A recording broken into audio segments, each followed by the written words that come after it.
2025 వరకు ఈ రాశులకు ధన సంపద.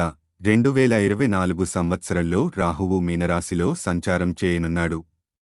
18 నెలల పాటు ఒకే రాశిలో సంచారం చేసే రాహువు 2025 వరకు ఇదే రాశిలో ఉంటాడు.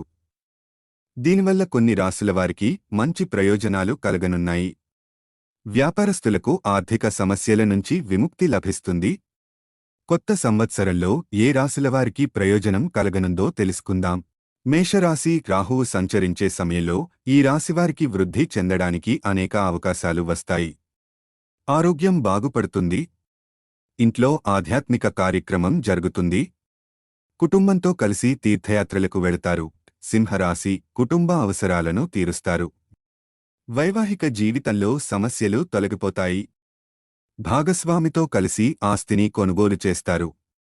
వ్యాపారస్తులకు లాభాలున్నాయి.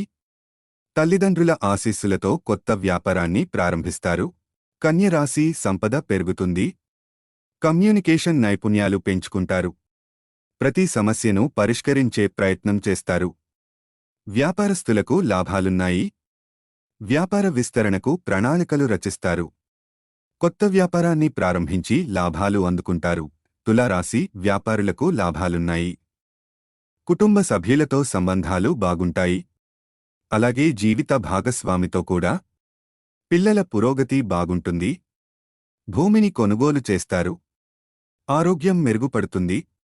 ఎంతో శక్తివంతంగా ఉంటారు. మకర రాశి. ప్రతి ప్రయత్నంలోనూ విజయం సాధిస్తారు. వ్యక్తిత్వాన్ని మెరుగుపరుచుకుంటారు. ప్రభుత్వ ఉద్యోగాలకు సిద్ధమయ్యేవారికి శుభవార్తలు వస్తాయి. కుటుంబంతో పాటు వైవాహిక జీవితం సంతోషంగా గడుస్తుంది. వచ్చే ఏడాదిలో కొన్ని శుభ కార్యక్రమాలు జరుగుతాయి. మీనరాశి. కొత్త సంవత్సరంలో చిరస్మరణీయమైన ఫలితాలు అందుకుంటారు. ఉద్యోగులకు మంచి ప్యాకేజీ లభిస్తుంది. పెట్టుబడుల నుంచి లాభాలున్నాయి. కుటుంబ సభ్యులకు బహుమతులు ఇస్తారు. ఉన్నత విద్య కోసం విదేశాలకు వెళ్లాలనుకునే వారి కోరిక నెరవేరే అవకాశం ఉంది.